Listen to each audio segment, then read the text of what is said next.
마태복음 1장 1절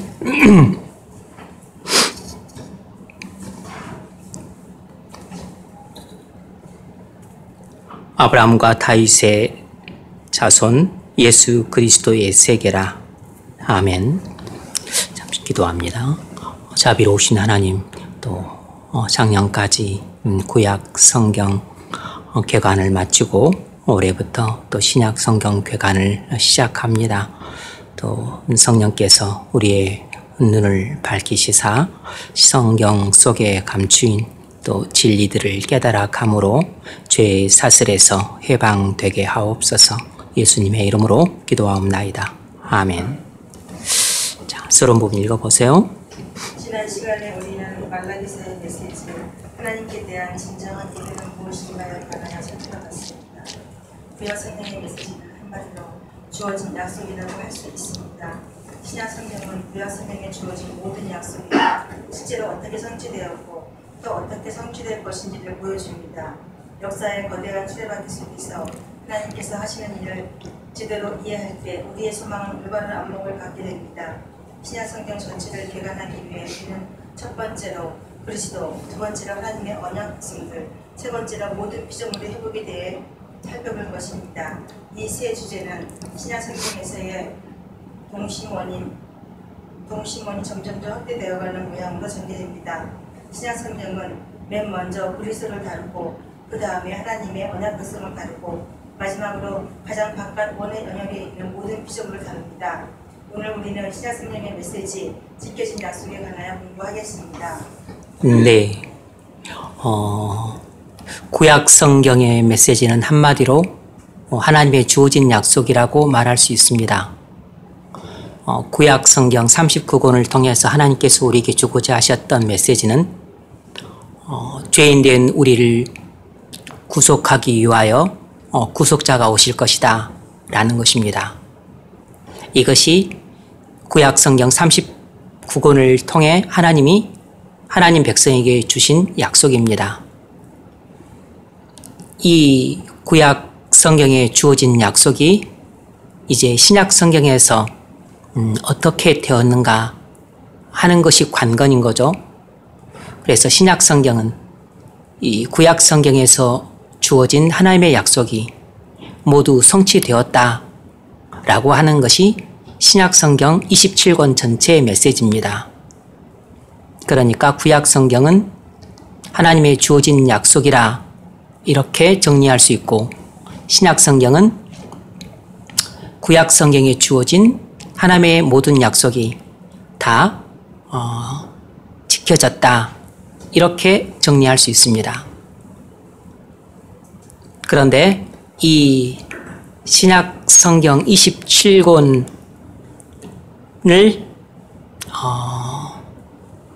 오늘 우리가 간단히 정리할 텐데 이 점이 가장 중요하죠. 개관은 깊이 들어가는 것은 아니지만 전체를 훑어보면서 전체를 관통하는 주제가 무엇인지를 살핀다는 측면에서 중요합니다. 신약 성경 27권을 전부 관통하는 세 가지 주제가 있는데, 그것은 첫 번째는 그리스도다라는 주제고, 두 번째는 언약 백성이라 하는 주제고, 세 번째는 모든 피조물이라 하는 주제인데, 이 세 주제가 여러분이 잘 아는 세계의 동심원의 형태로 점점 확대되어 간다는 것입니다. 그러니까 신약성경 27권의 물론 핵심 주제는 예수 그리스도인 거죠. 그런데 이 신약성경 27권이 어떻게 시작을 하냐면 맨 먼저 예수 그리스도라고 하는 주제로부터 시작이 돼서 그것이 그 다음에는 하나님의 언약 백성들이라고 하는 주제로 확대가 되고, 그리고 마지막으로는 모든 피조물이라고 하는 이런 주제로 확대가 된다는 사실입니다. 신약 성경 27권이 주제가 이렇게 그리스도에서 언약 백성으로, 언약 백성에서 모든 피조물로까지 확대된다는 사실을 염두에 두고 성경을 읽을 수 있는 눈을 갖고 있다면 그건 신약 성경을 예전보다 훨씬 더 밝게 조망할 수 있습니다. 그리고 신약 성경을 훨씬 더 깊이 있게 읽어갈 수 있어요.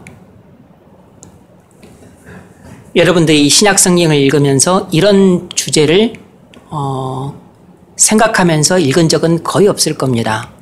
그런데 신약 성경 속에는 이런 주제가 이렇게 동심원처럼 확대되어 가고 있다는 것을 가르침을 통해서 배울 수 있어요. 스스로는 그것을 깨닫기는 어렵습니다.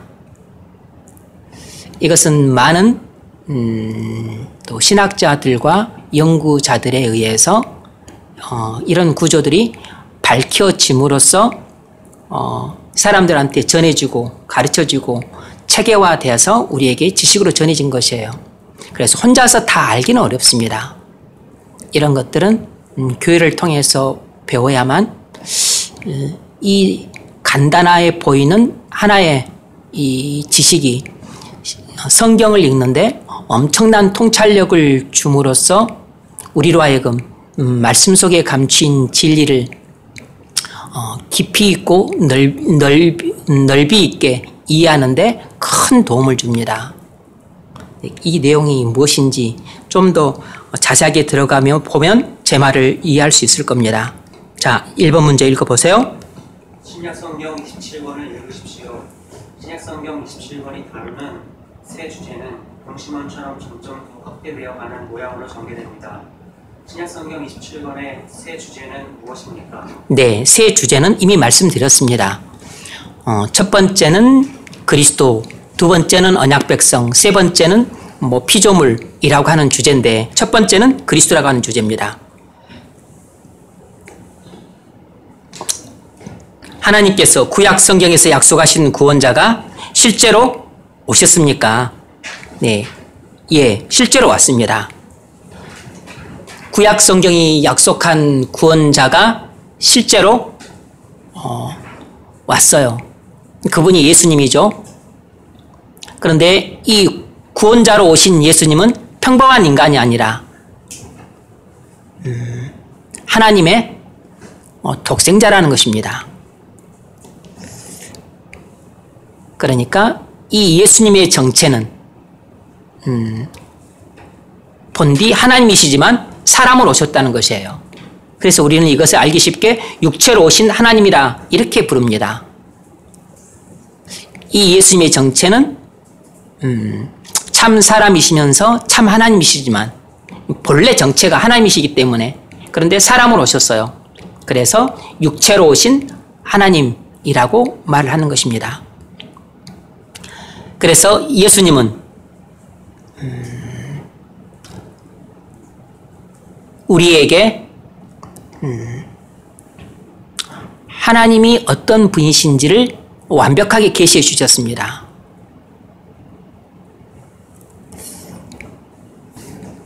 예수님, 그래서 우리는 이 예수님을 통해서 하나님이 우리의 아버지 되신다는 사실을 알 수 있게 되었어요. 뿐만 아니라 우리가 죄인이라는 사실도 알게 해주셨고 그래서 우리는 이 예수님을 믿음으로 하나님이 우리의 아버지라는 사실을 알게 되고 그리고 우리의 모든 죄를 사함받게 됩니다.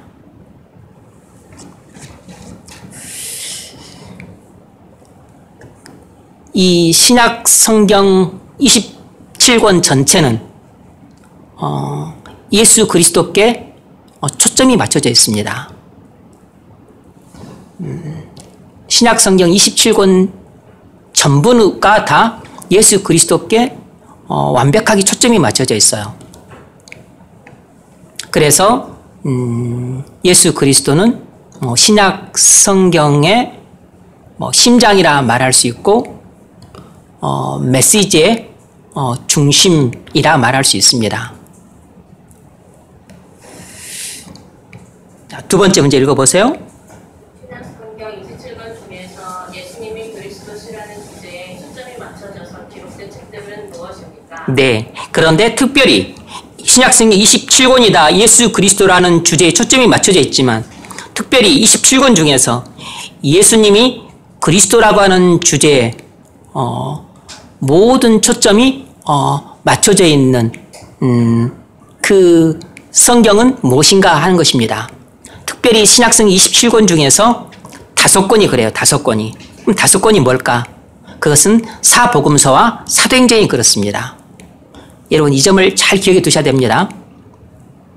신약성경 27권 중에서 마태, 마가, 누가, 요한복음 4권과 사도행전 이 5권은 예수님이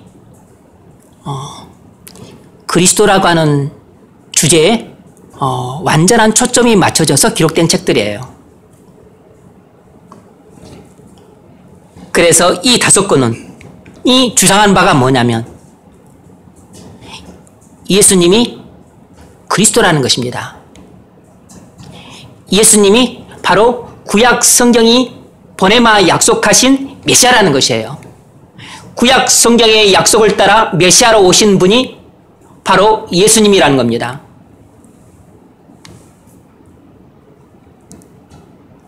그래서 이 5권의 책들은 예수님의 생애를 다큐멘터리 형식으로 다루고 있다고 볼 수 있습니다. 물론 사도행전은 조금 다르죠. 그래서 예수가 그리스도라는 것을 증거해요. 그래서 이 구약 성경에 약속된 구원자가 실제로 오셨다는 놀라운 소식을 우리에게 전해주고 있습니다. 신명기 18장 15절에서는 모세가 나와 같은 선지자가 후일에 올 것이다 이렇게 예언을 하고 있어요. 그리고 사무엘하 이 7장 12절 13절에서는 하나님께서 다윗에게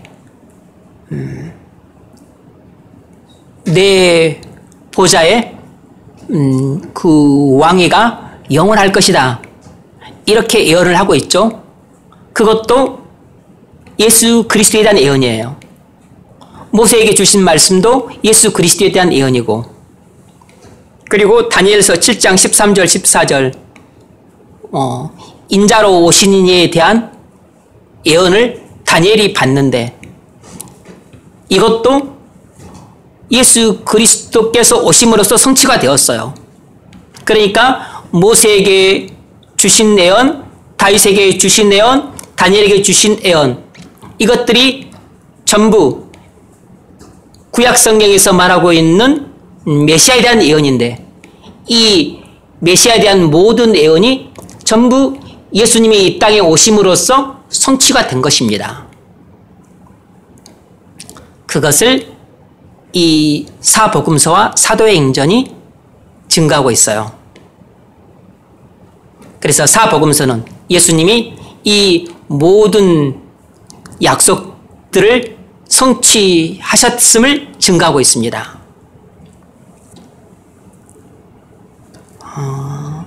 우리 간단히 이 5권의 책을 좀 개관하자면 27권을 전부 개관할 것이에요.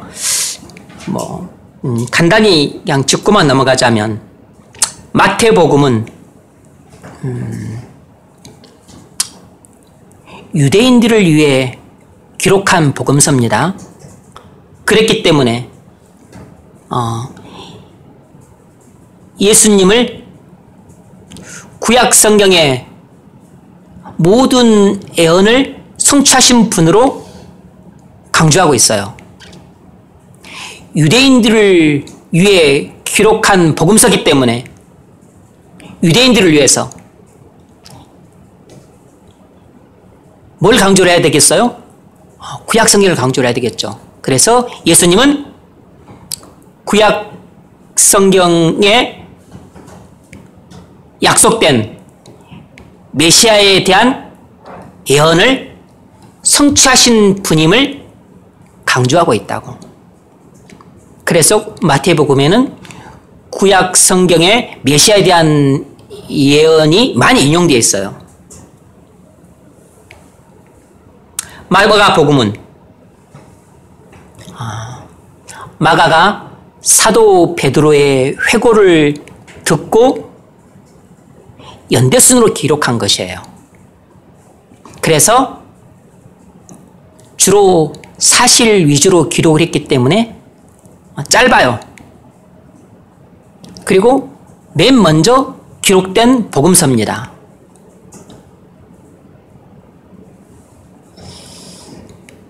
나머지 마태, 누가가 전부 이 마가복음을 기초 자료로 삼아 기록을 했기 때문에 이 세 권은 동일한 관점으로 복음서가 기록되어 있다 그래서 공관복음서라고 불러요.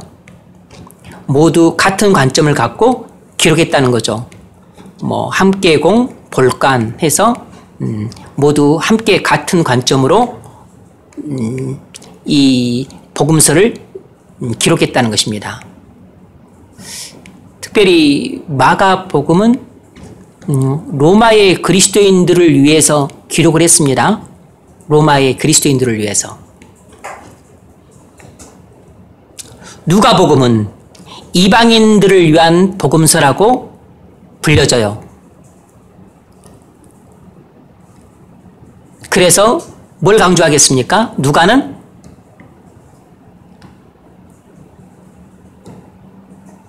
예수 그리스도가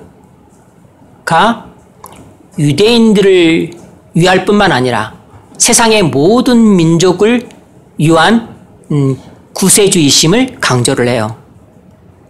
예수님은 유대인들을 위한 구주만이 아니고 세상의 모든 민족을 위한 구주이심을 강조를 합니다. 왜냐하면 특별히 이방인들을 위해 기록을 했기 때문이에요. 그리고 요한복음은 나머지 세 권의 복음서와 관점이 사뭇 달라요. 이 요한복음은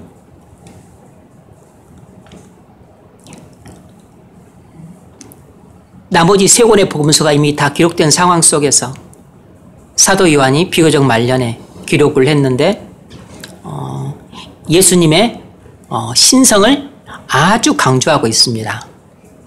예수님의 신성을 아주 강조하고 있어요. 그래서 요한복음 20장 31절을 보면 요한복음서의 기록 목적이 나오죠. 한번 읽어보세요. 오직 이것을 기록함은 너희로 예수께서 하나님의 아들 그리스도 예수를 믿게 하려 함이요 또 너희로 믿고 그 이름을 힘입어 생명을 얻게 하려 함이니라. 아멘. 사도 요한이 복음서를 기록한 목적이 뭐라 그랬습니까? 이 예수가 바로 하나님의 아들 그리스도이심을 믿어서 생명을 얻게 하기 위해 기록했다는 것입니다. 그러니까 요한복음서의 기록 목적은 예수님이 하나님의 아들 그리스도이심을 믿게 하기 위해서 기록을 한 것이에요. 물론 최종 목적은 생명을 얻게 하기 위해서 기록을 한 것입니다. 그리고 사도행전은 저자가 누가예요. 그래서 누가복음의 소편으로 불리기도 합니다. 이 사도행전은 예수님이 성령을 통해서 교회를 얼마나 생동감 있게 확장시켜 가는지를 보여줍니다.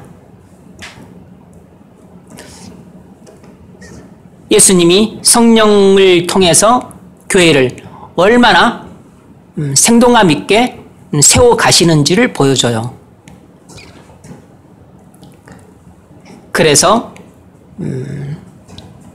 성령께서 하나님의 교회를 세워가시고 하나님의 나라를 아주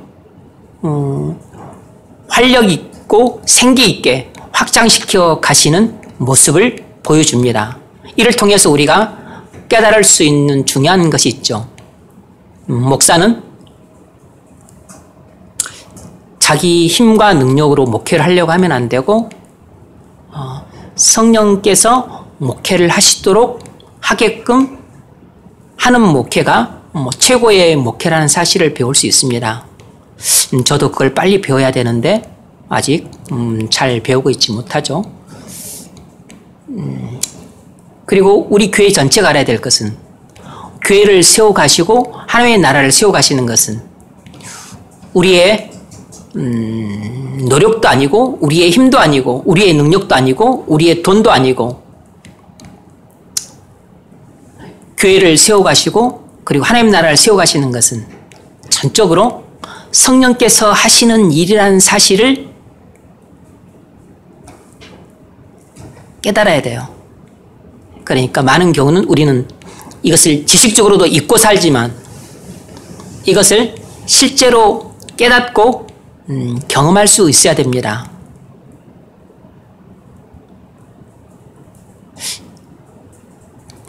이것을 정말로 깨달은 사람은 여러분 어떻게 살까요?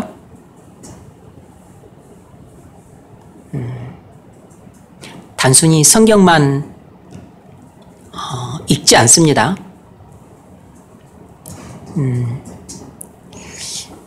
단순히 인간적으로 많은 계획들만 세우지 않아요. 이것들을 하기 위해서 단순히 계산만 하지 않습니다. 그저 많은 돈만 끌어다 모으면 될 것이라고 그렇게 생각하지 않습니다. 오직 목회도 성령께서 하시고 사람을 변화시키는 것도 성령께서 하시고 그리고 예배당을 세우는 것도 성령께서 하시고 하나님의 나라를 세우는 것도 성령께서 하신다라는 것을 깨달은 사람은 특징이 뭐냐면 그 사람들은 기도에 목숨을 걸어요. 근데 여러분 중에 아직 기도에 목숨을 거는 사람 있습니까?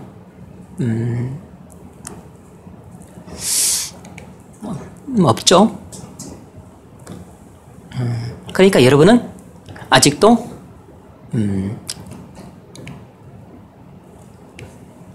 성령 하나님이 어떤 분인지 인격적으로 아직 모르고 있는 것입니다. 여러분의 인생을 세워가시는 분도 그 성령님이신데 여러분은 여러분의 힘으로 여러분의 인생을 세워가려고 하고 여러분의 능력으로 여러분의 가정을 세우려고 하고 그리고 여러분의 노력으로 여러분의 직장 생활을 해가려고 해요. 그러니까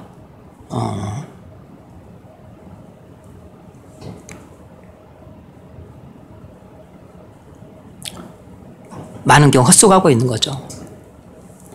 그래서 여러분들이 지금 직장 생활을 하고 있는 것도 엄청난 하나님의 은혜예요. 왜냐하면 많은 경우 쫓겨나고 그리고 뭐죠? 이렇게 후배들한테 또 추격하는 사람들한테 밀리고 하기 십상인데 여러분이 직장 생활에 붙어 있다는 자체가 놀라운 것입니다.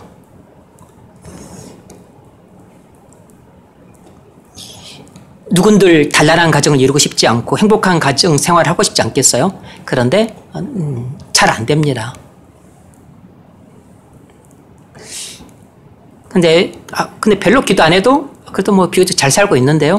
직장도 잘하고 있고 뭐 가정생활도 잘하고 있고 그러니까 그것이 기적 같은 은혜라고. 근데 인생 한 100년 살면서 여러분 뜻대로 잘 안 될 겁니다.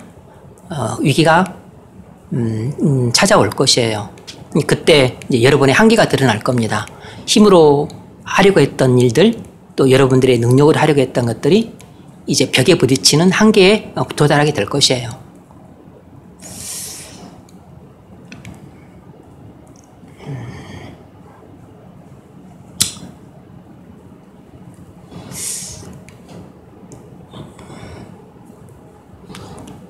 목회가 머리 좋다고 학벌 좋다고 그리고 뭐 아직 아는 지식 많다고 그게 뭐 되는 것도 아니에요. 그리고 뭐 큰 교회를 맡았다고 해서 실제로 목회를 뭐 또 잘하는 것도 아니고 그건 성령께서 목회를 하게끔 하시는가 그렇지 않으면 자기 힘과 머리와 계산을 가지고 적절히 조직을 잘 다루면서 목회를 하는가 그런 것은 차원이 다른 것입니다. 큰 교회를 목회하고 있다 해서 꼭 목회를 잘하는 것은 아니에요.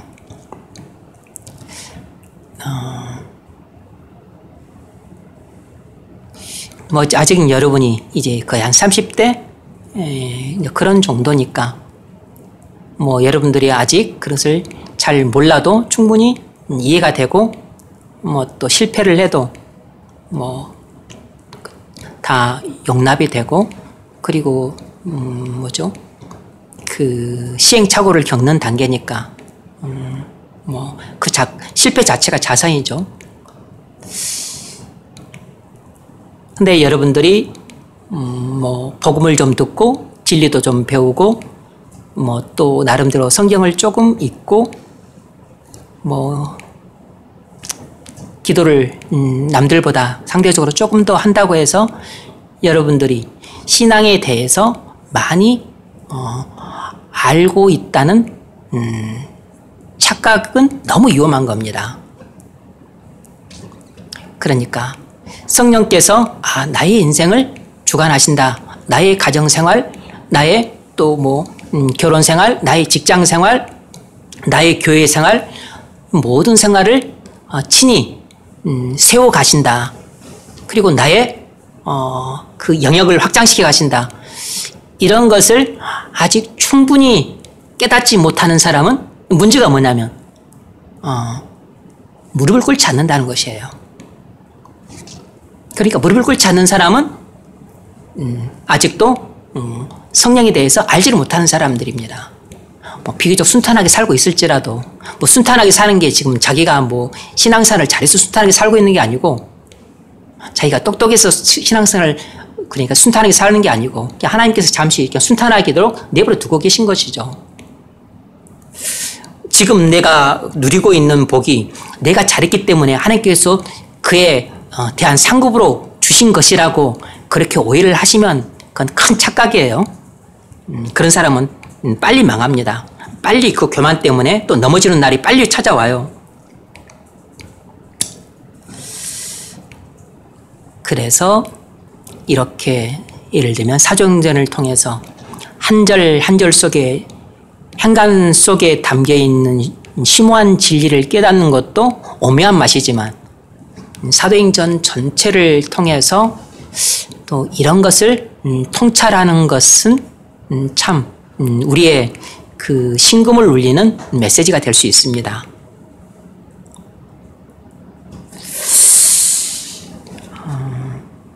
자, 정리하자면 이 네 권의 복음서와 사도행전은 구약의 메시아에 대한 약속들이 예수 안에서 성취되었음을 보여줍니다.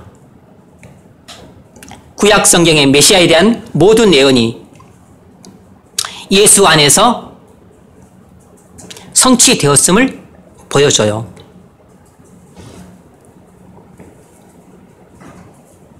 자, 그리고 이제 이 신약성경 27권의 두 번째 주제가 뭐냐면 첫 번째 주제는 그리스도라고 그랬습니다. 이 그리스도에 대한 주제는 27권 전체에 나타나지만 그 가운데서도 마태, 마가, 누가, 요한 그리고 사도행전 이 신약성경 맨 앞에 있는 이 5권을 통해서 그리스도라고 하는 주제가 가장 강하게 부각이 돼요. 신약성경 27권 중에서 앞에 5권이 예수님이 그리스도라는 주장을 하고 있어요. 그 다음에 나오는 것이 뭐죠? 이제 서신서가 나오는 거죠. 두 번째는 신약 성경의 주제는 뭐냐면 언약 백성이라고 하는 주제입니다. 언약 백성. 언약 백성들이라고 하는 주제예요. 하나님은 사람을 자신의 형상으로 만드셨습니다. 그런데 죄로 말미암아 하나님의 형상이 사람 속에서 깨져버렸어요. 그래서 사람은 타락하여 죄 가운데 살게 되었습니다. 그래서 하나님을 멀리 떠나게 되었어요. 그 결과 하나님과 완전 분리된 영원한 지옥으로 떨어지게 되었습니다. 그래서 하나님께서 그 큰 사랑으로 말미암아 자기 백성들을 회복시키고자 하셨어요. 어떻게 회복시키고자 하셨겠습니까?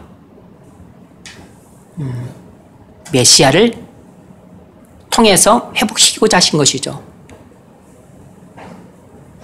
그래서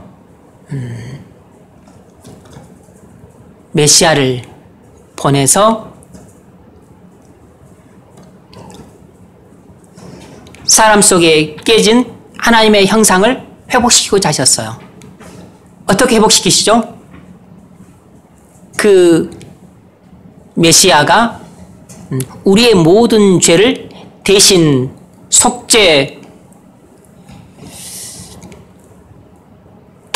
하셨어요. 그리고 그 속죄를 믿음으로 말미암아 죄사함 받고 의롭다함 받을 때 하나님의 형상이 회복되게 하셨습니다.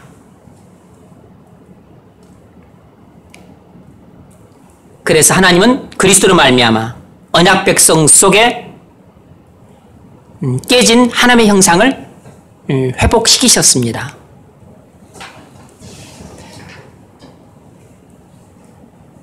그래서 사람 속에 있는 하나님의 형상은 죄로 말미암아 깨졌는데 예수 그리스도를 믿음으로 말미암아 하나님의 형상이 그 언약 백성 속에 다시 회복이 돼요. 그래서 하나님과 관계가 회복이 되는 것입니다. 누가복음 22장 20절 읽어보세요.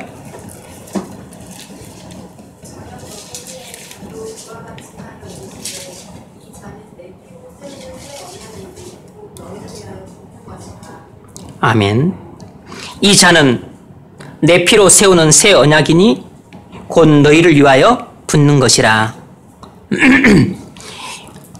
예수님이 십자가에서 흘릴 대속의 피를 새 언약의 피라고 명명하셨어요.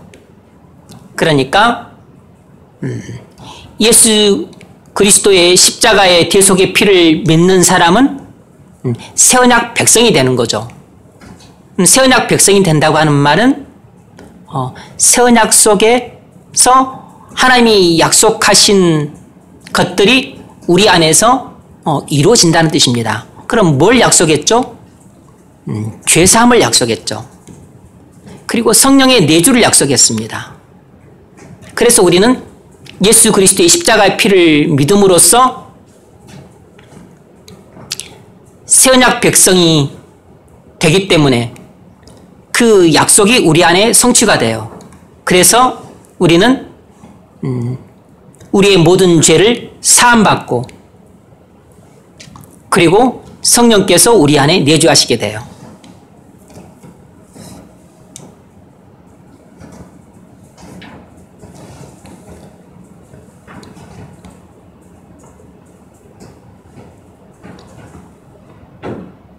사람은 자기 죄로 말미암아 하나님과의 관계가 깨졌습니다. 그래서 사람이 하나님과 올바른 관계 속으로 들어가려면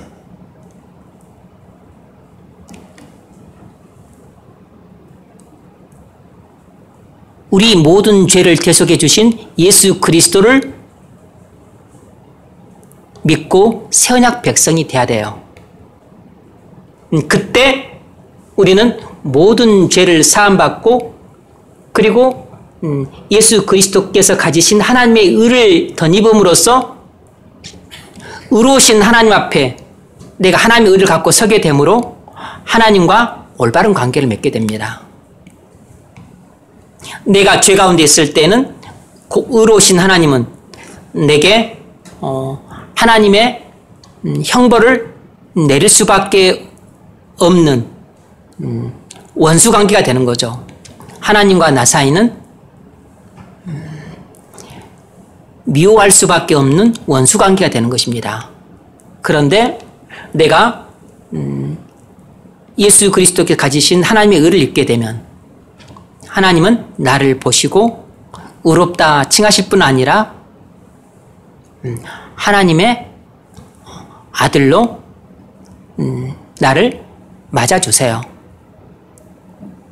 그래서 하나님과 내가 화목한 관계가 되는 것입니다. 그것이 올바른 관계죠. 그것이 관계 회복입니다. 원래 하나님 앞에서 아담이 에덴 동산에서 살 때는 하나님과 아담은 올바른 관계였어요. 그는 원의, 원래부터 의를 갖고 에덴 동산에 살았기 때문에 하나님도 의로우신 분, 아담도 죄가 없는 의로운 존재로 살았죠. 그런데 저가 죄를 짓고 타락함으로 말미암아 하나님과 관계가 깨졌죠. 그리고 우리는 아담의 후손으로 태어나서 아담의 후손으로 태어난 모든 사람들은 다 죄인으로서 하나님과 원수 관계가 된 것입니다. 그래서 이 원래 하나님과 아담이 맺었던 것 같은 이 올바른 관계가 되려면 아담은 원의, 원래 의를 갖고 창조가 되었어요. 그런데 우리는 태어날 때 원래 죄인으로 태어났어요. 따라서 우리가 하나님과 이 깨진 관계를 회복하려면 우리에게 뭐가 필요해요? 하나님의 의가 필요합니다. 하나님의 의가 필요하다고.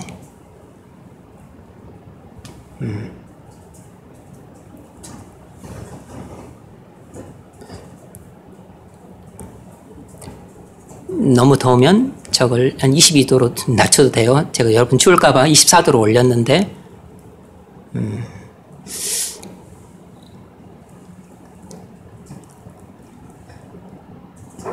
하나님의 의를 가져야만 하나님과 올바른 관계를 맺을 수 있습니다.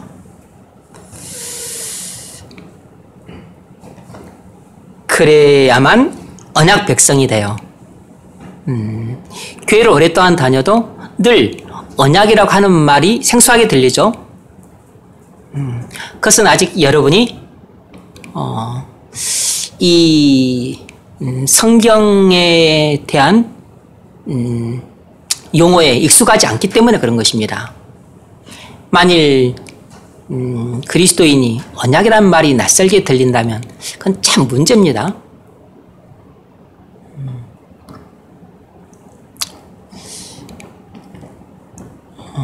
그냥 제가 틈틈이 그 시간 날 때마다 언약이나 하나님 나라에 대해서 이야기를 들려주는데 이것은 좀 신학적 내용이 많죠. 그런데 이것은 성경을 이해하는데 우리 시야를 아주 넓혀줘요. 그러니까 여러분 혼자서는 성경을 많이 읽어도 깨달을 수는 없는 내용이에요. 깨닫기 어려운 내용이라고. 왜냐하면 이것은 오랜 학자들이 그 묵상과 연구와 그리고 그동안의 저작을 통해서 계속해서 이렇게 첨삭하면서 쌓아온 이런 그 내용들이기 때문에 이것들을 배우지 않으면 혼자서 성경 읽고서 이것을 혼자서 깨닫는다는 것은 거의 불가능에 가까워요. 뭐 이런 것을 뭐 날을 잡아서 뭐 이렇게 그 주제를 가지고 전할 수도 있지만 근데 사실상 그것도 그때뿐이죠.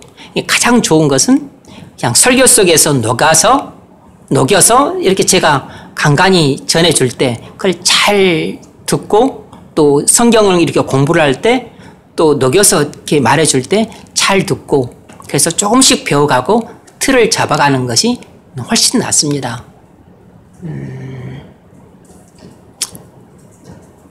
물론 처음부터 끝까지 다 다루지 못하기 때문에 그런 부분에 있어서는 좀 한계는 있지만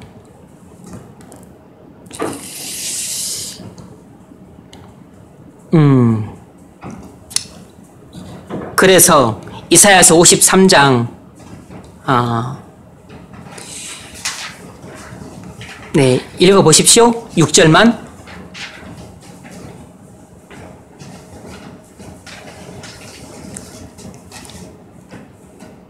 그는 다 양같아서 그를 통하여 그의 자기를 보내 여호와께서는 그의 모두의 죄악을 그에게 합산시키셨다. 여호와께서 우리는 다 양 같아서 각기 제 길로 갔거늘 여호와께서는 우리 무리의 죄악을 뭐죠? 다시 한번 읽어보세요. 그 부분만. 우리 무리의 죄악을 그에게 담당시키셨도다. 우리는 다 양 같아서 그릇 행하여 각기 제 길로 갔거늘 우리 무리의 죄악을 그에게 담당시키셨도다.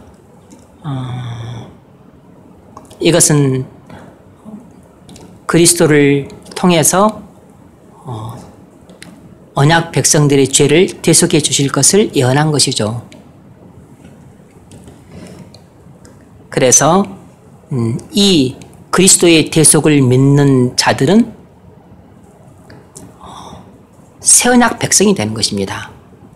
그러니까 이 일은 새 언약을 통해서 약속된 예언이에요. 그리고 이 예언을 따라 예수님이 내가 언약의 피를 흘릴 것이다 이렇게 말씀을 하신 것입니다. 그러니까 예수님은 자신이 새 언약의 성취자로 이 땅에 오셨음을 항상 의식하고 계셨던 것이에요. 그래서 갈라디아서 4장에 나온 것처럼 때가 참에 하나님이 여자에게서 아들을 낳게 하시고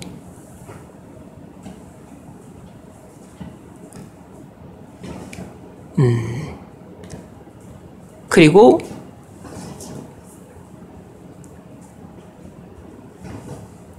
아들의 명분을 얻게 하려 하셨다 그랬습니다. 읽어보십시오. 갈라디아서 4장 4절, 5절. 때가 참에 하나님이 그 아들을 보내사 여자에게 낳게 하시고 율법 안에 낳게 하신 것은 율법 안에 있는 자들을 형제하시고 그리고 아들의 명분을 얻게 하려 하십니다. 아멘. 네. 그리고 예레미야서 31장은 새 언약에 대한 내용이죠. 네. 그거 읽어보세요. 예레미야서 31장 31절. 여호와의 말씀이니라 보라 날이 이르리니 내가 이스라엘 집과 유다 집에 새 언약을 맺으리라. 이 언약은 내가 그들의 조상들의 손을 잡고 애굽 땅에서 인도하여 내던 날에 맺는 것과 같지 아니할 것은 내가 그들의 남편이 되었어도 그들이 내 언약을 깨뜨렸으리라. 여호와의 말씀이니라. 그러나 그날 후에 내가 이스라엘 집과 맺을 언약은 이러하니 곧 내가 나의 법을 그들의 속에 두며 그들의 마음에 기록하여 나는 그들의 하나님이 되고 그들은 내 족속이 될 것이다. 여호와의 말씀입니다. 그들이 다시는 각기 이웃과 형제를 가리켜 이르기를 너는 여호와를 알라 하지 아니하리니 이는 작은 자로부터 큰 자까지 다 나를 알기 때문이다. 내가 그들의 악행을 사하고 다시는 그 죄를 기억하지 아니하리라. 여호와의 말씀입니다. 네. 자, 첫 번째 문제. 자, 읽어보세요. 신약서 순서들은 하나님의 언약 백성으로서 사는 것이 무엇인지를 보여줍니다. 각 서신의 내용은 무엇입니까? 네. 자, 이제 이 말이 아주 중요한 말이죠. 여러분, 신약 성경의 두 번째 주제는 언약 백성이라고 했는데 그 주제가 이제 확대가 되는 것이에요. 마태, 마가, 누가, 요한, 그 사도행전, 신약 성경 앞에 나왔던 5권의 주제는 예수님이 그리스도다라고 하는 주제에 포커스가 맞춰져 있어요. 그런데 그 다음에 나오는 이제 서신서들이 있는데 이 서신서들의 주제는 이 5권 빼고 여기 1권 빼고 6권 21권, 이 서신서 21권의 주제는 뭐에 맞춰졌냐면, 쉽게 말하면 그리스도인들에게 맞춰져 있어요. 다시 말하면 예수 그리스도를 믿어서, 그러니까 예수가 그리스도라고 주장했잖아요. 5권에서. 예수가 그리스도라는 주장을 믿어서 새언약 백성이 된 자들에게 포커스가 맞춰져 있다고. 그래서 이 신약 서신서 21권은 예수 그리스도라는 주장을 믿어서 언약 백성이 된 자들은 어떻게 살아가는가, 여기에 초점을 맞추고 기록이 된 것이 서신서들이에요. 이야기가 아주 쉽죠? 신약 서신서 21권은 그리스도인은 어떻게 살아야 하는가 라는 것에 초점이 맞춰서 기록된 것이 이 서신서 21권이라고. 앞에 5권은 예수가 그리스도다라고 주장하는 것에 초점이 맞춰 기록되었어요. 그러니까 이 말씀을 듣고 믿는 자들, 그들이 그리스도인이죠. 그들이 언약 백성이라고. 그래서 예수가 그리스도의 심을 믿고 언약 백성이 된 사람들은 이 땅에서 어떻게 살아야 되는가에 초점이 맞춰서 기록된 것이 신약 서신서 21권이라고. 그래서 신약 성경의 주제가 처음에는 그리스도로에 초점이 맞춰져 있다가 이제 그 원이 넓어지는 것이에요. 그리스도에 초점이 맞춰졌다가 그 다음에는 그리스도를 믿고 언약 백성이 된 자들에게 초점이 맞춰집니다. 예수가 그리스도다라는 데 초점이 맞춰졌다가 이제 서신서로 오게 되면 그 주제가 확장이 돼요. 예수가 그리스도라는 것을 믿는 사람들은 그러면 어떻게 살아야 되는가, 여기에 초점이 맞춰지는 것입니다. 이것에 대해서 다루고 있는 것이 신약 서신서 21권이라고. 여러분, 이렇게 이해를 하시면 신약 성경 27권이 간단히 정리가 돼요. 그냥 줄 하나로 다 꿰일 수가 있어요. 그러면 이렇게 간단하게 정리를 할 수 있으면 성경을 구조를 이해하기가 쉽고, 그리고 전체를 정리하는 것이 아주 명료해지기 때문에 신구약 성경을 일목요연하게 개관할 수 있어요.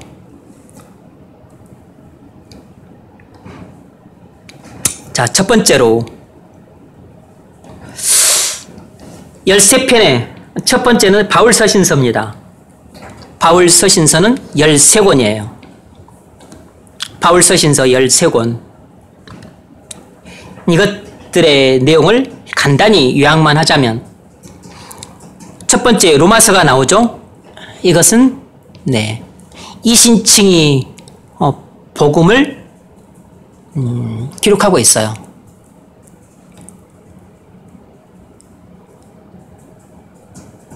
두 번째로 고린도 전후서는 교회의 문제 해결 방식을 기록하고 있습니다. 교회의 문제 해결 방식을 기록하고 있어요. 그 다음에 갈라디아서가 나오죠. 여기도 이신칭의를 다뤄요. 그런데 로마서와는 다루는 배경 자체가 좀 다르죠. 갈라디아서는 거짓 효사 때문에 다루기 때문에 이행칭의와 대조하면서 변증적으로 다뤄요. 그래서 이신칭의라는 주제는 같지만 갈라디아서는 변증적입니다.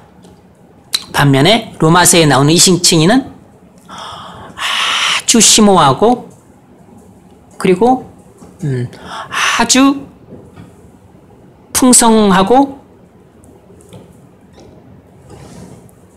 그리고 아주 영광스러워요.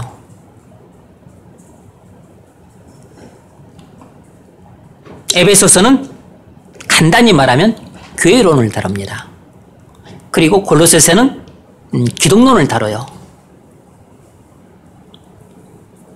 거기에 또 빌립보서가 있구나. 이 빌립보서는 여긴 뭐 딱히 뭐라고 정리하기는 좀 곤란한데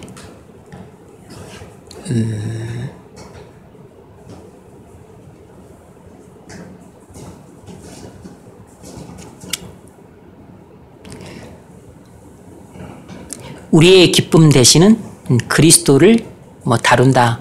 그냥 이런 정도로 정리합시다. 빌립보서는 한마디로 좀 요약하기가 좀 곤란해요. 이것은 빌립보 교회와 바울과의 관계 속에서 권하는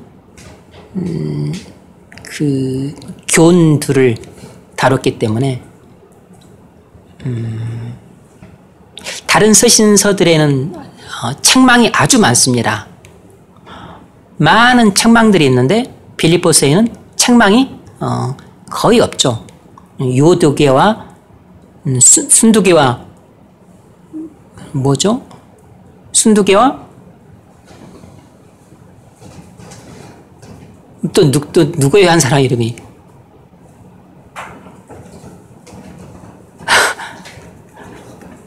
뭘 찾아? 아무튼 그 두 여인에 대한 그 책망 외에는 거의 책망이 없어요.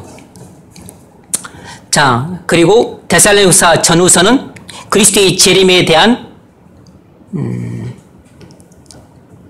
그리스도인의 태도를 다룹니다. 그리스도의 재림에 대한 올바른 태도를 다뤄요. 그리고 디모데 전후서는 목회 서신입니다. 디도서도 목회 서신이에요. 그리고 빌레몬서는 이건 좀 개인적인 서신이죠. 그래서 이 13권의 서신서들은 바울 서신인데 전체적으로 그리스도인이 어떻게 살아야 되는가 하는 문제를 다룬다고 말할 수 있습니다. 그런데 이 각 권의 주제가 다 다르죠. 어떤 책은 구원론에 강조점이 있고 어떤 책은 교회론에 어떤 책은 기독론에 강조가 있죠. 어떤 책은 또 목회론에 강조가 있고 하지만 서신서들은 본질적으로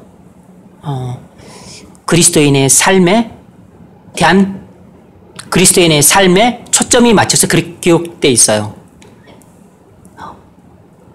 그리스도인의 삶에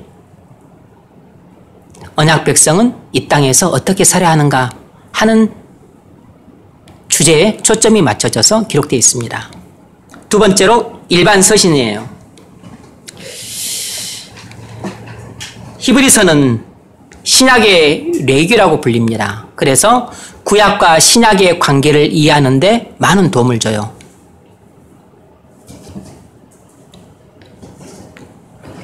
야고보서는 행함을 강조합니다.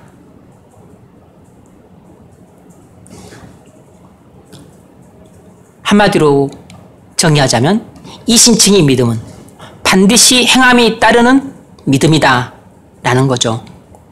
이신칭의 믿음은 반드시 행함이 따르는 믿음이다 라는 것입니다. 베드로 전후서는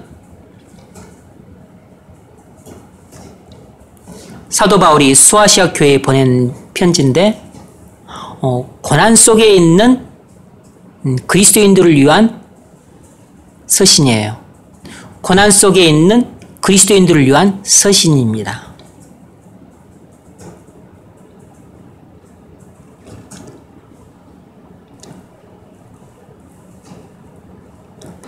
요한 1, 2, 3서는 사랑의 삶을 실천하라는 메시지예요. 사랑의 삶을 실천하라는 메시지입니다. 그리고 유다서는 거짓 교사들에 대한 경고예요. 정리하자면 이 21권의 서신서들은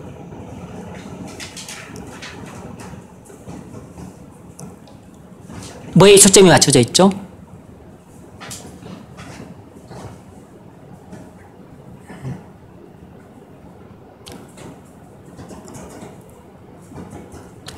언약 백성은 어떻게 살아야 하는가에 초점이 맞춰져 있어요.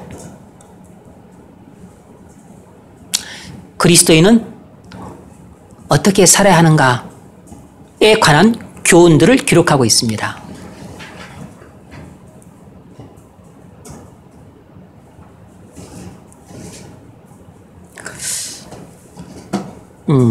신약성경 27권의 마지막 세 번째 주제가 뭐냐면 피조물입니다.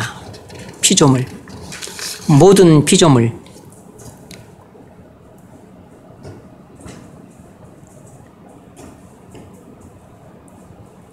하나님의 모든 계획이 예수 그리스도로부터 시작해서 언약 백성으로 확대되고 그리고 최종적으로는 모든 피조물에게까지 다 이루어져요. 하나님의 계획이 예수 그리스도로부터 이루어졌음을 보여주고 그리고 언약 백성들에게 또 이렇게 이루어진다는 것을 보여주고 그리고 모든 피조물에게도 하나님의 모든 계획이 다 이루어진다는 것을 보여줍니다. 근데 이것이 어디서 나타나죠? 요한계시록에 나타나요. 요한계시록에.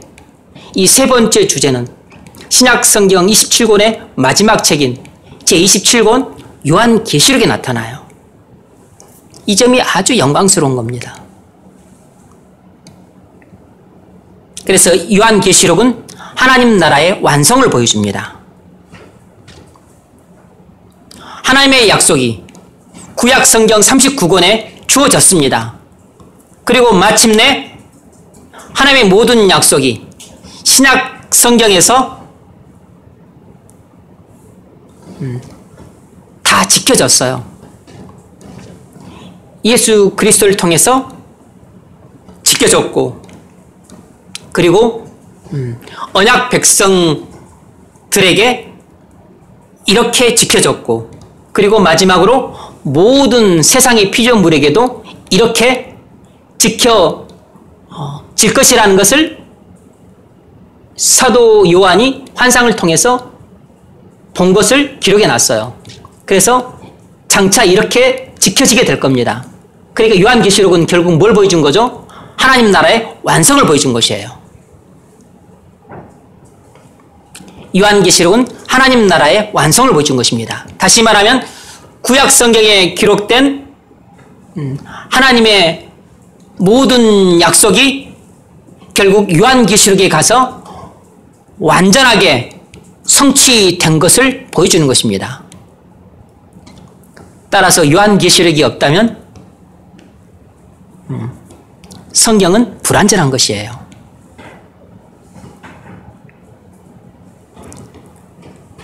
그래서 하나님의 구약성경에는 하나님의 약속들이 주어졌습니다. 근데 이 주어진 약속이 신약성경에서 어떻게 지켜지는지를 보여주는 겁니다. 마태, 마가, 누가, 요한, 사도행전 이 5권 성경을 통해서는 구약성경에서 주어진 하나님의 약속이 예수가 그리스도라는 것을 통해서 이렇게 지켜졌음을 보여줘요. 그리고 언약 백성들에게 대한 이 약속, 언약 백성들에 대한 약속은 또 이렇게 지켜지고 있음을 보여줍니다. 언약 백성들에 대한 약속은 이렇게 지켜지고 있음을 보여줘요. 그래서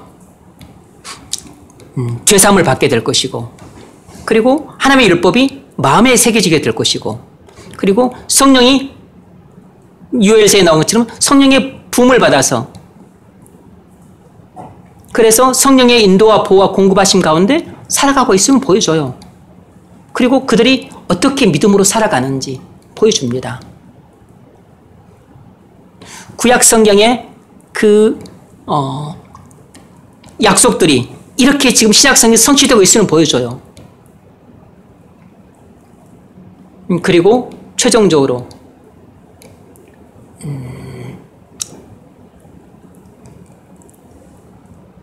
해됨도 없고 상함도 없는 완전한 평화의 나라.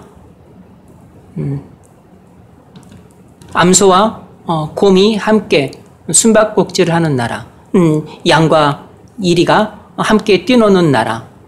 그리고 눈물도 슬픔도 애국함도 없는 그런 나라가 올 것이라고, 그렇게 이사야서를 비롯해서 모든 서신서들이 다 예언을 했는데 뭘죠? 모든 피조물이 죄로부터 완전히 구속함을 받는 영광스러운 하나님 나라가 완성될 것을 구약 성경에서는 아주 미미하게 약속들을 했어요. 여기서 조금, 저기서 조금씩.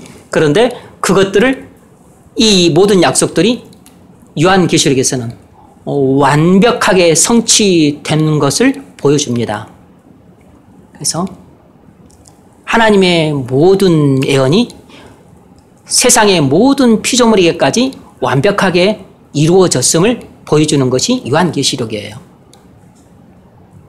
그래서 신약 성경 27권은 구약 성경 39권에 예언된 하나님의 모든 약속들이 신약 성경 27권을 통해서 이렇게 성취되었다는 것을 보여주는 것입니다. 그리스도가 올 것이다 라고 하는 것이 구약 성경의 가장 중요한 약속이죠. 그것이 실제로 그리스도께서 오셨는데 바로 하나님의 아들이 그리스도로 오셨다. 그것이 이 5권을 통해서 보여준 것이에요. 그리고 예수 그리스도 구주를 믿는 하나님 백성들은 나중에 종말에 어떻게 살 것인가?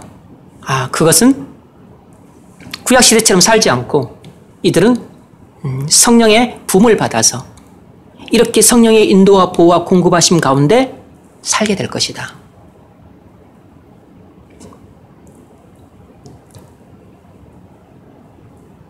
라는 것을 신약 서신서 21권이 잘 보여주고 있고, 그러면 구주가 오셨을 때 이제 세상이 종말이 오고 하나님 나라가 완성된다고 하는데, 그러면 어떻게 되느냐?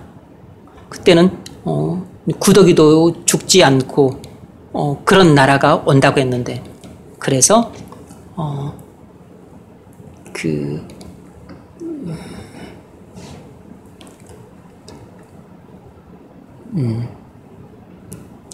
메마른 땅이 변하여 백합화가 피는 나라, 그리고 벙어리가 말하고 또 소경이 눈을 뜨는 나라, 그런 영영한 희락이 있는 나라, 완전한 평화가 있는 나라, 그리고 영원한 안식이 있는 나라, 그 나라가 있을 것임을 약속했는데 바로 그 나라가 완성된 모습을 요한계시록이 보여줘요. 그 나라는 당연히 이런 육신의 몸을 입고 있는 나라가 아니고 부활한 몸을 입고 살게 될 영광스러운 나라예요.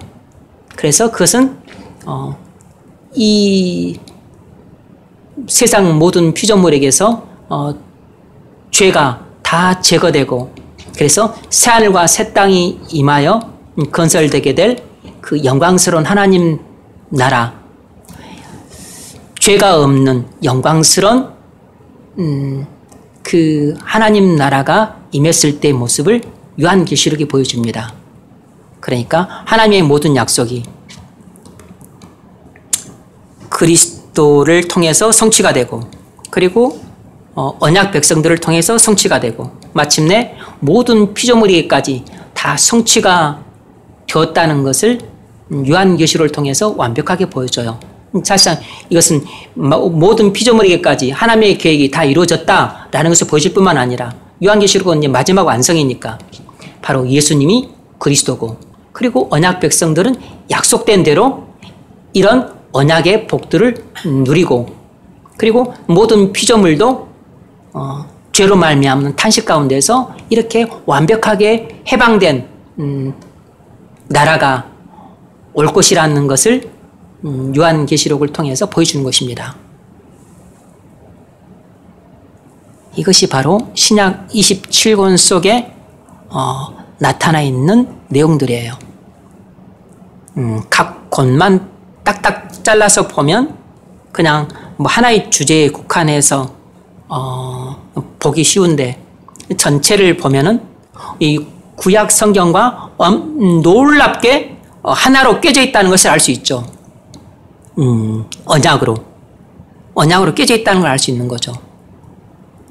그래서 구약 성경에서 주어진 약속들이 신약 성경에서 완벽하게 성취된 것을 확인할 수 있습니다. 예수가 그리스도를 통해서 그리고 언약 백성들이 이렇게 또 성령의 인도를 따라 살게 될 것이라는 것을 그리고 마침내 모든 피조물이 다 죄로부터 회복이 될 것이라는 것을 그래서 영광스러운 하나님 나라가 이렇게 임하게 될 것이라는 것을 그 이야기는 동시에 약속된 대로 영원한 지옥도 오게 될 것이라는 것을 약속하고 있는 거죠. 되게 영광스러운 내용이죠. 적용 질문 읽어보십시오. 여러분은 신약 성경 27권의 개관을 통해 무엇을 깨달았습니까? 여러분은 무엇을 깨달았습니까? 우리가 소소한 내용은 뭐 다루지 않았지만 또 아주 중요한 한 가지 주제를 우리가 배웠죠. 신약 성경 27권은 구약 성경 39권과 절대로 뗄래야 뗄 수 없는 불과 불교의 관계에 있다는 사실을 우리가 알 수 있었어요.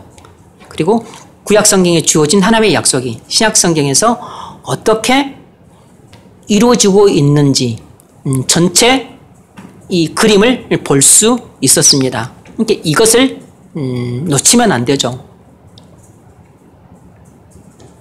하나님의 약속이 앞에 5권을 통해서는 예수가 그리스도라는 것을 통해서 지켜지고 있고 그리고 언약 백성들의 삶은 성령의 인도와 보호와 공급하심 가운데 사는 삶이라는 것을 보여줌으로써 하나님의 약속이 이렇게 성취되고 있음을 입증합니다. 그리고 마침내 모든 피조물도 다 회복될 것이라 그랬는데 모든 피조물이 이렇게 회복될 것이라는 것을 요한계시록을 통해서 보여줘요.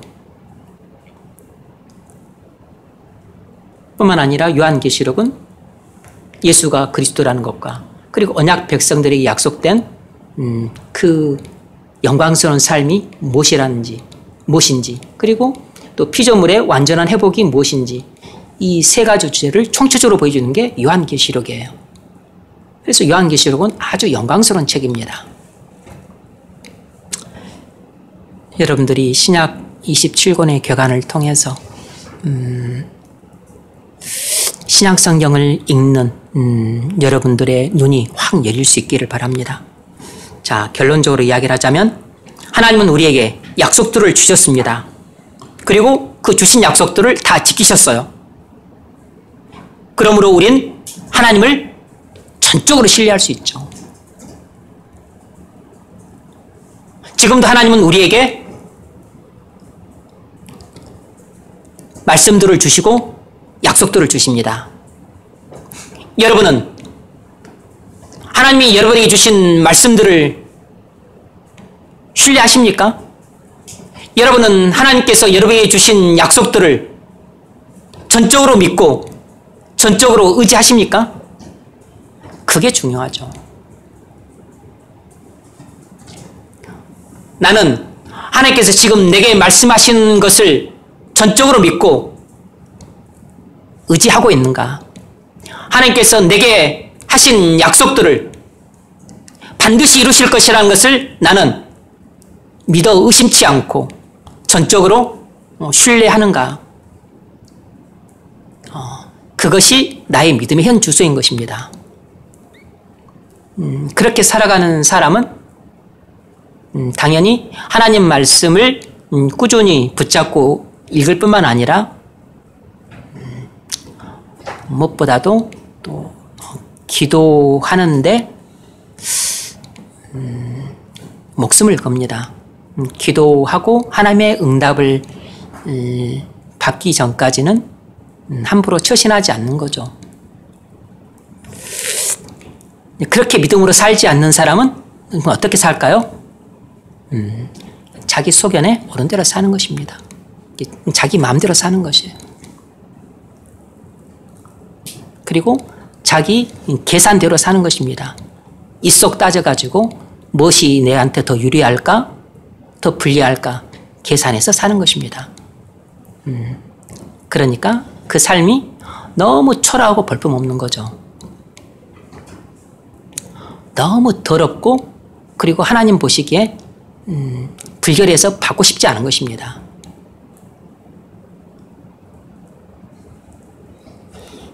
하나님이 우리에게 물으시는 건 이것입니다.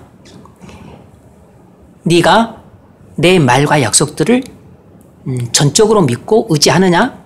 이것을 묻는 것이에요. 하나님의 말씀을 듣고 믿을 때 그리고 순종할 때 하나님과 우리의 관계는 회복이 되는 것입니다. 하나님의 약속의 말씀을 듣고 믿음으로 순종하십시오. 그러면 하나님과 관계가 회복될 것입니다. 하나님과 올바른 관계를 맺고 그리고 믿음으로 순종하면 하나님은 여러분의 인생을 책임져 주세요. 여러분의 가정을 지켜주시고 여러분들의 직장과 사업을 지켜주세요. 그것이 믿음으로 사는 것입니다.